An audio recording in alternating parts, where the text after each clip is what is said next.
Hello everyone, today we will discuss regarding the mean arterial blood pressure.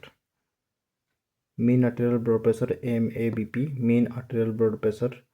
The formula is mean arterial blood pressure is equal to 2 diastolic plus systolic upon 3, where D is equal to diastolic BP, that is 80 mm of Hg, and S is equal to systolic BP, that is 120 mm of Hg. Then MABP, mean arterial blood pressure, is equal to 2 into diastolic, that is 80, 2 into 80 plus 120 upon 3. Then 2 into 80, that is 160 plus 120 by 3 is equal to 280 upon 3. If we divide this, the amount is 93.33 mm of Hg, that is mean arterial blood pressure.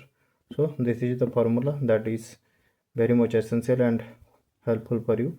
If you guys remember this formula, it will be very beneficial for you in case of competitive area, that is MABP is equal to 2D plus S upon 3. Okay, thank you guys.